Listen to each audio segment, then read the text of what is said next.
All right, welcome to the latest episode of the Colman Power Organic Fitness Podcast. I have my latest guest here in front of me, Caroline.seale. She is a nutritional therapist. She's a functional medicine practitioner, and she is the key founder of Discover Nutrition. Caroline, welcome to the podcast and say hello to the listeners. Thank you, Colman. Thank you for having me on, and hello to everyone. We actually, even before we pressed record, we're like two unbelievable, I suppose I would say, friends from afar. We literally had never met before, and as I love connecting with like-minded people, this podcast is going to be an absolute breeze. I brought her on to talk about, I suppose, gut health, and that being a massive part to play in your overall health. I suppose even before we get into it, Caroline, you tell listeners, I suppose, a little bit about yourself and how you got into, I suppose, nutrition and health. Yeah, sure. Okay, so it kind of goes back to 2006, and how I remember the date so well was I'd started out my career in marketing and business, and I'd worked in that area for about 10, 15 years. And I was always active, loved, one of these people that woke up before the alarm clock, sociable, sporty, and living, I suppose, a busy life. And then everything going grand. And then in 2006, I clearly remember I went abroad to Australia and New Zealand. And when I came back, my health was just not the same. I remember doing a run with a friend, and a friend saying to me, "Come on, Caroline, you don't, your stamina doesn't seem as good as it normally is." And it took me by surprise, because yeah, it was like that. And then I got a chest cold, and I was a bit run down. The chest cold, I was on antibiotics, and I decided, silly, I learned my lesson. I ran a 10K race when I was still finishing the course of antibiotics, which I shouldn't have done in hindsight. But anyway, after that race, I had constant muscle pain, really bad energy, and went to the GP, loads of visits. GP did tons of tests, nothing showed up normal. And eventually I went to a gastroenterologist. He diagnosed IBS. But then my GP, after a few months, 3 months, luckily he diagnosed it early with chronic fatigue syndrome, ME. So it's like post-viral fatigue. Now, we've learned a bit about a lot about viral illnesses during the pandemic with COVID. And ME was a bit of a misnomer for a number of years, but definitely I felt it was a viral trigger. And that just set me on a whole new course in my life, where I remember clearly my GP was lovely. And when he had ran all the medical tests, I remember going to Blanchardstown Hospital at the time, and the nurse recognized me, the amount of times I was in giving blood, to try and figure out what was going on. So all those tests were normal, and my GP said, "Sorry," he said, "but I just cannot do any more." He said, "You're going to have to look outside, outside of this, and try and do your own research." He actually said that. He put his hand up. So that led me to study nutrition, and study functional medicine. At the time was kind of new. It's become much more to the forefront in the last even 5 or 6 years. But I started to learn anyway. I went on a nutritional therapy course. It was 3 years, now 3.5. And there we learn about all the body systems, and how, okay, our health is all going well. We are functioning well when our body is in homeostasis, when everything is in balance. But then when some body systems start going out of balance, it affects other body systems. So nutritional therapy is all about getting to the root cause, and it overlaps with functional medicine. So I did learn, but it took a number of years. I was out of work for 1 year with no energy. I could not, I used to be able to, like I said, run 10K races. I could barely walk 10 minutes. If I went out socializing with a friend, I remember friends think, "God, she looks great," isn't, and I could see the kind of thinking, is there anything wrong with her? But I was using up all my energy for that social activity of meeting a friend for a coffee. I would come home and I would be in bed for the rest of the day, or probably 3 or 4 days later at the time. Anyway, over time, I slowly recovered. And I learned, and that put me on a whole new journey, a passion for health and wellness. And what I learned then through the course, and then through working with clients. So I changed career. I left banking, where I worked in marketing, and lucky at the time I got voluntary redundancy. So I was able to start small and work my way, to building a clinical practice. And I also work part-time in the Institute of Nutrition and Health where I study, or where I studied and supervised students in their clinical practice. So I'm in all areas of nutrition, and it's exciting. It's great because there's always new things coming out. But gut health, I always remember when I started to feel unwell, and I remember my GP saying at the time, so do you feel it in around your stomach, in your small intestine, your gut? What do you feel like there? And I said, yeah, no, it feels like there's something going on there. And obviously the gastroenterologist said IBS, but IBS was just one thing. It was all a list of viral symptoms that I had. And then anyone that gets a virus, it will affect their gut health, because 80% of your immune system is in your gastrointestinal tract. And, just wanted to reiterate that point. 80% of your immune system is located in your gut. That is well worth noting, coming, I suppose, through cold spells into the new year. There's everyone trying to improve their health, and it comes down to your gut. And we can talk a little bit later on about that. I want to even kind of bring you and rein you back in.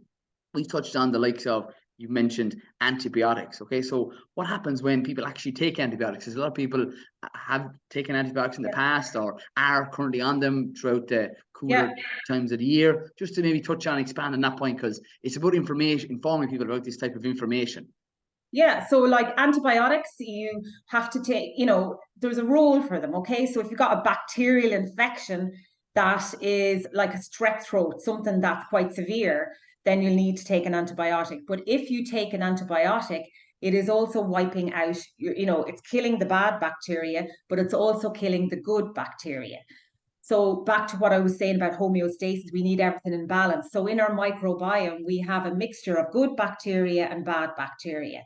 And they used to think that outnumbers the bad bacteria, or our bacteria, our microbiome outnumbered our human cells by 10-1. But actually in 2016, it showed that ratio is 1-1. So for every bacterial cell, equals a human cell. So that ratio is 1-1. So we basically have the same number of bacteria in the body as human cells, but their total mass of weight is about 200 grams, okay? But so you have to be very careful about taking antibiotics and be mindful, because you're going to be changing that ecosystem. It's almost like, think of that ecosystem like a healthy rainforest, right? And that rainforest, like say, needs plants and animals, or they all live together in synergy, symbiotically, and they depend on each other. So it's the same with our gut bacteria, the good and the bad guys, they depend on each other, but they have to be there in the right balance. So antibiotics can then disrupt that balance of good bacteria.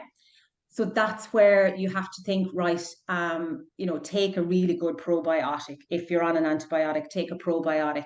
There's different ways you can do it after you finish the course of antibiotics, or if you take them when you're on the antibiotics, make sure you take it 2 or 3 hours apart from the antibiotic. So it is, but you want to try and prevent. I'm all about prevention. So preventing going on an antibiotic in the first place. So then you might ask. And how do you recommend that typically with clients that you either talk to or would pass on information to the in general public? Prevention. How about prevention? So typically when somebody comes to see me, it's when things have gone wrong, where they're not getting anywhere with their GP. Okay, so the GP's first protocol for an infection would be to give a bacterial infection, would be to give an antibiotic. In my case, with the type of clients I get, is say they have symptoms where they don't need an antibiotic. So say typical IBS type gut issues. Are you talking about antibiotics here? Just so like, no, I'm more so how my question more so would be, how would you recommend someone to prevent the likes of consuming antibiotics on a yearly basis, which is often the case. People say, God, I'm sick again, I have the flu, and that should normally be the case if exactly. Once you expand on that point. So that shouldn't be the case. Yeah, exactly. You should. Well, actually, it's actually healthy to get a cold once a year, but you should be getting over the cold within about 2 to 3 days. So not lingering on where it's about lasting for 3 weeks. That's not good. That's a sign your immune system is weaker. So where I'd start with people is obviously looking at food. And fiber is what's key. Fiber is the thing that's lacking in most people's diet. So research shows that we need to have about 30 different plant-based foods in our diet in a week. Okay. And they are so beneficial for our immune system. So you might ask why. It's because the bacteria that we have in our body, they need fiber, and they break down fiber to form short chain fatty acids. And those short chain fatty acids are brilliant for our immune system. They're fantastic. So how do we get them? We have to have fiber in our diet. And then the traditional was like fiber, oh, bran flakes. But that's not fiber. It's fiber is, so think of all your plant-based foods. You're trying to get 30 different plant-based foods in a week. So you're thinking, okay, your fruits, your vegetables, your whole grains, your legumes, like your chickpeas, your beans, your lentils. Herbs also count. So having fresh herbs, they all count towards those 30 plant-based foods. So that's number one tip I'd say to improve the immune system, and what I'd see lacking in a lot of people's diets. So it's, there's so many benefits to fiber, but when it comes to the immune system, that's why it's important. It's providing the bacteria with a food source with fiber that they break down to form short chain fatty acids. So it's amazing. That's the role the bacteria, one of the roles bacteria have in our body. And so that's what I would say in terms of fiber. Then obviously you're looking at your fiber as well, and you're looking at your fruit and vegetables that you're having. So sometimes, and that's back to the variety, the 30 different plant-based foods, sometimes we might eat the same type of vegetables like carrots and broccoli, say, for dinner. But you're thinking for your immune system, you're thinking all the brightly colored vegetables. So, butternut squash, your carrots, your red bell peppers, Your red beetroot. onions, beetroot. Yeah, beetroot's fantastic. It's high in nitric oxide too, which is great for if you're sporty, and Looking for a bit of a it's great for boost. that. And it's also great for the liver. Great for a boost in energy, improve the likes of the cognitive function. Those antioxidants are great. That Yeah. beta carotene and the likes of the more so the anthocyanins found in it. And actually, how we connected was through a post that I put up on social media, touching on a lot of people will talk about improving the likes of their diet. Why often people don't mention, even state, that do your best to get organic produce into your diet, or at least chemical free. Yes, exactly. It's try your best. What I say, and what I was saying, how I connected with Colman, was I was mentioning the environmental working group. So they're a great resource. If you go on or Google, and they have a list of the top 12 fruit and vegetables that are sprayed the most. So they're the dirty dozen. So you want to try and avoid those and get those ones organic. So, if you're, and that's amazing actually, organic food has come down in price. Like carrots and kale are pretty much the same in price, as far as I notice anyway in the supermarkets. But it does depend on the vegetable. But that's a good way of starting, is looking at those that are sprayed the most. So yeah, and potatoes. But back to, potatoes are so easy to grow yourself. And I have to say, I was saying this to Colman, it was only during lockdown that I decided to start growing my own vegetables. And I thought I'd start with potatoes and grow them in the grow bags. But there you go, that's organic straight away. And yeah, so it's And that's good. brilliant. Yeah. And that's really important to, I suppose, be emphasizing that doing your best to get one more thing organic, and going to that list that you can find online, the clean 15 and the dirty dozen. Just to reiterate that point, it's more so the list that of the foods and fruits and vegetables that are heavily sprayed throughout their life cycle. And then following that, that's the clean 15, the ones that aren't as heavily sprayed. And I would lean, just chatting to people, clients myself and people that I meet, really and truly the most important fruits and vegetables and food items that you, meats inclusive, and products that the animals produce, whether dairy or anything else in between, is the one that you eat the most of. Because there's no point in saying, well, the most important one is raspberries, and go, Jesus, Mary, will you get the raspberries? And geez, I'm not really mad about raspberries. Yeah. The one that's so important is the one that you're eating on a weekly basis, on a daily basis for that matter. Yeah. And it's just thinking too, we all get in the habit of eating the same thing. You know, I'm included. When I suddenly realize I'm in the habit now of eating the same thing is when I don't have my shopping list with me. So you almost need a shopping list, because if you don't have a shopping list, then you're obviously habitually, buying the same things every week. And another tip for, when you're asking about keeping your immune system strong to try and prevent you going on antibiotics would be also just kind of notice, what are you purchasing a lot of processed foods? Because there was research done last year, 2021, that showed, it was done in Europe, and also America was in it as well. And they studied to see the amount of processed food, that ultra processed food that was being consumed. And 50% of the diet in the UK, Ireland wasn't in the study now, UK and America is ultra processed food. That's 50%. That's quite high. Like, and you guess which country had the lowest amount of ultra processed food? Can I guess? Sweden. Sweden. Italy had 10%, 10%. But like the Italians too are all really into local food, and they're so passionate about their food and fresh ingredients. And like I was in Crete recently, I was lucky to get there in October. It was my first time there. But we went to a botanical park in the center of Love Crete, it. and it was organic. All the food they produced were organic, and they had organic olive oil, organic olives. And the farmer was just so passionate talking about, how healthy it was, the Mediterranean diet, but he's talking about organic. He really was emphasizing the organic part of it. Yeah. And I just love seeing that. So it's just trying to, I suppose these ultra processed foods came in through convenience. But if you start just cooking from home and fresh ingredients, it's so much more beneficial for your health. Like it really, really is. And then when you get into the habit of doing it, you get quicker. And I say to people, batch cook at the weekend so Yes. that you don't have to, cook every day during the week. Yeah. And Yeah. it's interesting that you mentioned the fact that Italy would be the lower end of the spectrum for Yeah. people consuming processed foods.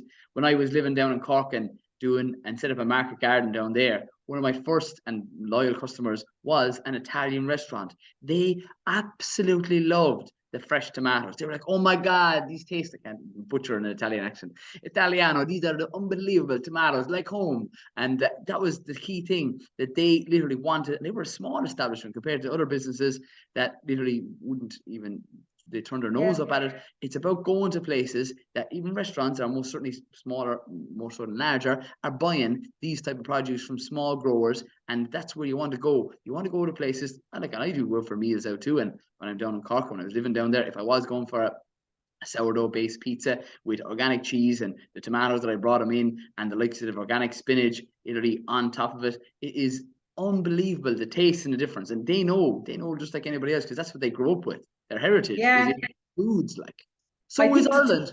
So is yeah. Ireland, but we've lost. That's a major. We kind of touched on this point. Like, we have a huge history of food in Ireland, but we're coming further and further away from where, on what real food is and what real health is. We go into a health food shop and we pick out a supplement that says vitamin C. That to me is a little bit like, why, what? And this is how I learned. I was like, what Yeah. contains vitamin C naturally? So I went and literally did my own research in Google when I first started getting interested in health. I was like, oh, vitamin C. Actually, would you believe a pepper has higher vitamin C than an orange? And Yeah. most vitamin C tablets are orange flavor. You never see pepper But flavored vitamin C. it's so interesting. Say in the college where I work in the Irish Institute of Nutrition and Health, so we give an assignment to first year students to interview someone over the age of 70, interview a few people over the age of 70 to see what their diet was like growing up and compare it to today. Love it. And our students from all over the world, because our courses are all online. So students in Brazil, Italy, Spain, France, as well as Ireland, England. And the common denominator across all countries was, back then, it was, unprocessed food, whole foods, organic. They grew their own food. It was so interesting reading the stories from the different students. And we forget, it was only in the last 60 years, the food chain has changed so much. And that's where we have, I believe, we have this increase in autoimmune disease. There's a number of factors, environmental factors, as well as, the food that we're eating, which is is damaging our gut microbiome. You know, we have this layer of cells that lines the gastrointestinal tract, and that has to be intact. You don't want holes in that lining. If you have holes, if it becomes permeable through all of this change in the food chain over the years, gut linings have become more permeable, which means you've got food particles that are getting into the bloodstream that shouldn't be, and bacteria, etc. So we see this increase. I mean, there's a number of reasons behind it in food sensitivities and allergies. People's immune systems are slowly getting a bit weaker. And then we threw in the pandemic on top of it all. So I want you, right, to kind of pinpoint what are the things that cause the major causes of leaky gut and a semi-permeable maybe membrane that causes these illnesses with people. There's a good few things. I do a course actually online, and one of the webinars covers leaky gut. And okay, so we're starting with the diet. There's a few things, right? Stress, we haven't spoken. There's a few things. There's stress, ongoing stress. Now, we all need a certain amount of stress in our lives to get things done. If we had no stress, we could be dead. So we do need a certain amount of stress. Sometimes it has negative connotations, but I kind of say life load, or, you know, there's different types of stresses as well: emotional, physical, chemical. Emotional stress is the worst stress. So if there's ongoing emotional stress, that can damage the gut lining. If there's been an overuse now, there is a need for antibiotics in certain cases, but if there's an overuse of antibiotics or steroids, that can damage the gut lining. Often what sometimes people don't realize is, and it's a combination of these things, and everyone is different. So some people can get away with, you know, antibiotics and they're fine, but it's that cumulative thing. If there's a lot of stress going on, and then there's antibiotics, and then there's a poor diet, say the diet is high in saturated fat and trans fats. So those are like trans fats, or what would be in margarine, and a lot of processed food. Alcohol, then, if there's like too much alcohol being consumed, that can damage the lining of the gut. Let me think. They are the top ones that I'm thinking of now, like GMOs and pesticides, that they'll damage it, the microbiome. And if there's something unusual going on, like I specialize in SIBO, small intestinal bowel overgrowth. So if you've got an overgrowth of bacteria, you've got an unusual parasite, that'll damage the lining of the gut as well. Oh yeah, and one thing I forgot is gluten. Now, a small percentage of the population are celiac, but then you've got more people now with gluten sensitivity. So again, because I specialize in gut health, that's something I would look at with people that come to me in terms of food sensitivities, or you know, I trial taking gluten out for a while and see how the person responds, and then bring it back in again. So that's called a food elimination diet or challenge. So those type of things.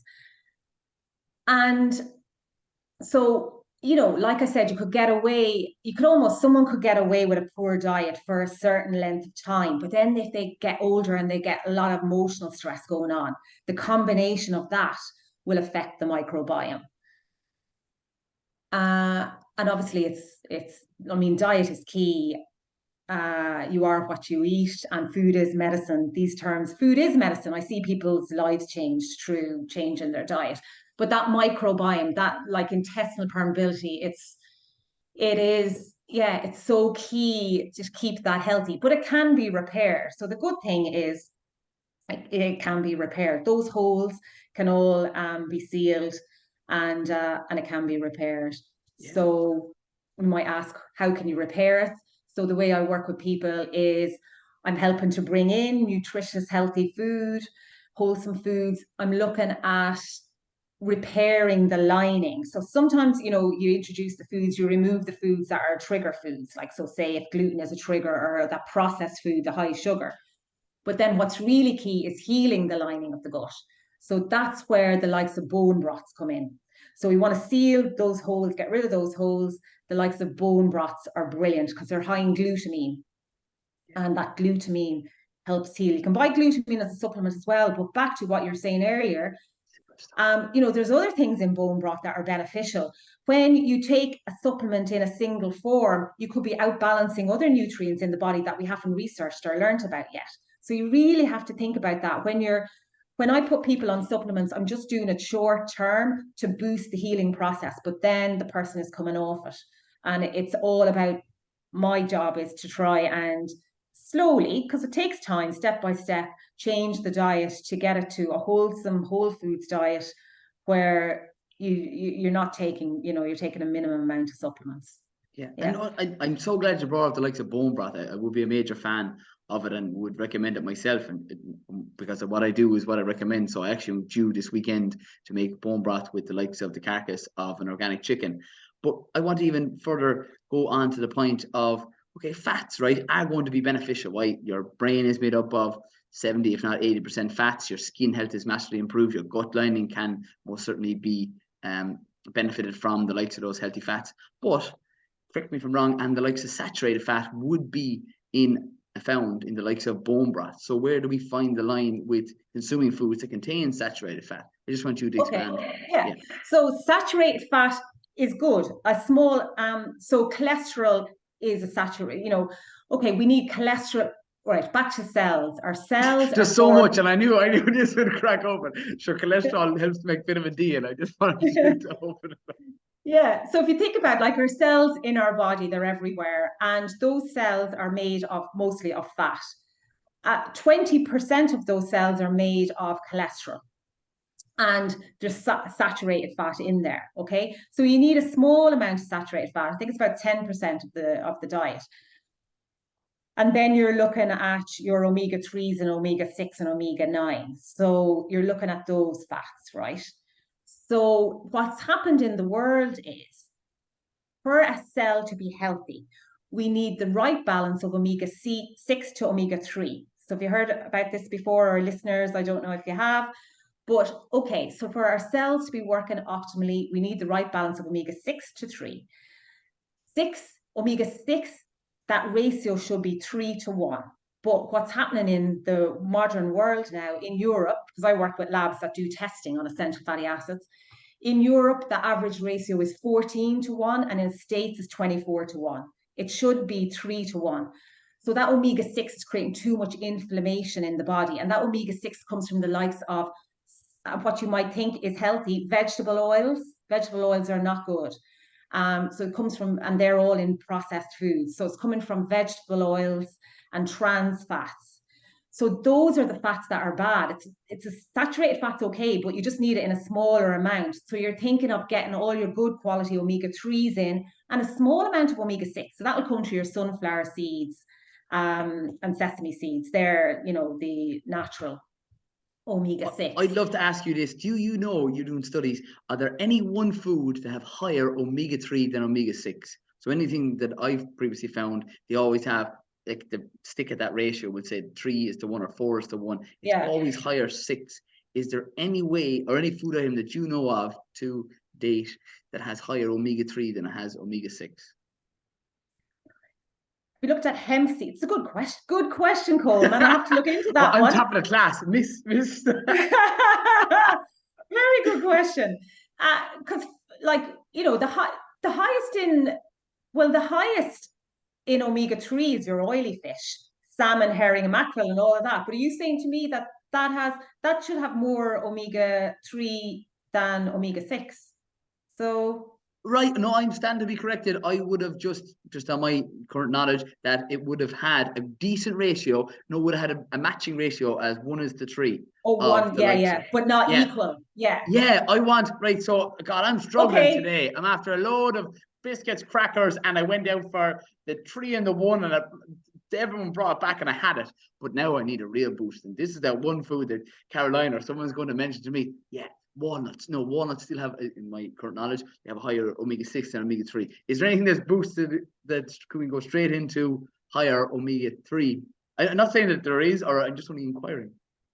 I don't know to answer your question, but all I do know is that you'll get that ratio, that right ratio of omega-6 to omega-3 of 3:1. You'll get that right ratio by reducing the processed food and reducing the bad fats. the bad fats that are out there, and you know, reducing down meat, red meat a little bit, or you know, a good bit, reducing down red meat, that would be saturated fat, and all the processed food out there. That's what you'd be thinking about rather than trying to find the food, you know, the food. Yes, But I can yeah. see where you're coming from, Coleman, with your brain. That's what you'd be thinking. But for most of the listeners out there, I'd be thinking just try and reduce down the processed food and increase those good fats like oily fish. It's amazing. We're an island surrounded by fish, but a lot of people don't like fish in Ireland. So I don't know, you know, where that comes from. I don't know the We're spoiled. psychological or something We're behind spoiled, that. and we're not. No, I take it back. We're not spoiled. I'm so sorry, listeners and viewers. The point is that we're not using the spices and the way that we like to enjoy meals. You say, "Oh Yeah, that's a God, good point. I don't." Yeah. Yeah, yeah. I'm so glad I retracted my statement, Your Honor. So it's more so we're not using the cooking methods that we like and enjoy. People say, "Oh God, my mother used to cook fish, and I used to never like it." Yeah, Well, exactly. what about making fish curry? Oh, I love curry flavor. Yeah, putting it in and adding in spices you like the taste of. Like I'm a game, like I think literally making up, we'll call it maybe a fish kind of a dal. God, my mouth waters. I can't wait for dinner. But when adding in spices that you like the taste of, so you will enjoy those healthy foods that have a great ratio of omega-3 to omega-6 that you most certainly can gain the benefit for your gut health, for your skin and energy levels and everything else in between, your brain. Yeah, because your cells, you're feeding all your cells. And that's so true. It is how you cook it. Because I even think I remember once being with a friend, visiting a friend's family in West Cork in Goleen, and her father was a fisherman. And we had breakfast there. And you know, mackerel is the strongest of the oily fish. A lot of people don't like it. But he had caught the mackerel fresh that morning. He brought it in, he pan fried it and tossed it in a little bit of flour and pan fried it in butter. Well, I honestly, it was the nicest fish that stayed in my memory. Like good food stays in your memory. Well, I love food, but that always stood in my memory. It was tasted so amazing. And so there it was pure fresh, almost, you know, just straight out of the sea, and the way it was cooked simple, but just it was amazing, really tasty. So yeah, there's a lot to be said for that. Yeah, using spices and all makes a big difference. Yeah, And that's so I'm glad true. you mentioned the word fresh, because a lot of people, again, such as me being a small market gardener, getting people to try and improve their diet and exercise, but it's actually saying, "Oh God, yeah, I actually don't like that vegetable." And when did you have it? Oh, when I was younger, somebody cooked it for me, and it was disgusting. They probably boiled the absolute death out of it and fired it on a plate beside some other meat source. You kind of goes, "Well, I prefer this," and so I definitely don't like those. And yeah, like Brussels sprouts, we're coming through that Christmas period right now when this show will be coming out. It's the point that Brussels sprouts don't have to be boiled within an inch of their life. You can literally half a Brussels sprout, sprinkle the likes of pink Himalayan salt in it, pop it in the oven, bring it back out. Unbelievable. Sulforaphane, antioxidants, and vitamin C, iron, and magnesium. Magnesium, exactly. Yeah. Magnesium is brilliant. Any green foods are really high in magnesium, and I think everyone nearly knows now magnesium is so important, isn't it? It's responsible for something like 300 different processes in our body, and for energy. With my history of suffering from chronic fatigue, it's one of my go-tos for energy, and it's one of those minerals that's depleted a lot in people, actually. So it's excreted in the body when it's put under stress and pressure, sweating. So people who exercise, and firstly, then what ends up happening is this is definitely a separate podcast. It's people that are excessively put under pressure in work, and then are told to do extreme exercise, such as mad hit exercises. I won't name any specific ones, but the point is that is the wrong type of exercise following their current situation that they're in. But it's really important to know what issues you are suffering with your health to get help specifically for your ailment. Yeah, exactly. Yeah, that's it. Yeah. That's it in a nutshell. Well, I tell you, Caroline, this is an absolute baller of a podcast. But before we wrap up, I want you to tell the listeners just a little bit about, I suppose, where they can get in contact with you. But not only that, the likes of you expanding on that 4-week course that you're currently doing. Yeah. So I do. I run a course. It's actually 6 weeks. I was thinking the other day, well, I cut it down to 4 because most people do 4 weeks. But then I was going, no, there's so much I need to tell. And I was trying to think, what will I cut out? So there's nothing I can cut out. So it's 6 weeks, 6-week online course, live webinars every week. And my next one starts on the 2nd of March. So it runs for 6 weeks.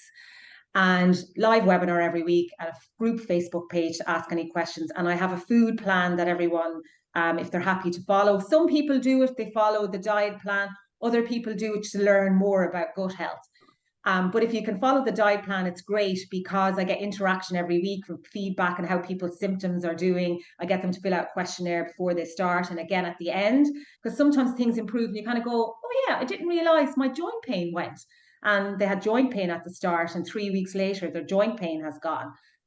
So things like that. So that's my group course. And then I also do one-to-ones. I have a 90-day gut restore program. And that's where it's really, really personalized support and recommendations. And sometimes I do functional stool testing if I need to dig deeper and get to the root cause, if a health issue has been going on for a long time. And then I have an action hour if you just want a once-off consultation with me to figure out a bit more of what's going on with something. If it's something that hasn't been, going on too long, maybe you've had an issue the last 6 months or a year. But if you've had an ongoing issue with your health, the 90-day gut program is the best.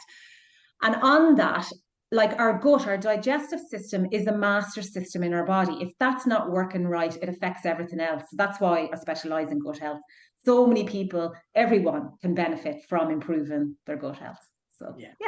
Caroline, and it's on discovernutrition.ie is my website. I most certainly will be putting all those in the likes of the show notes so people can literally click the link and go directly over to yourself. And that is, I suppose, a great way to wrap up this podcast. And I always end these shows, Caroline, by saying stay tuned, stay classy,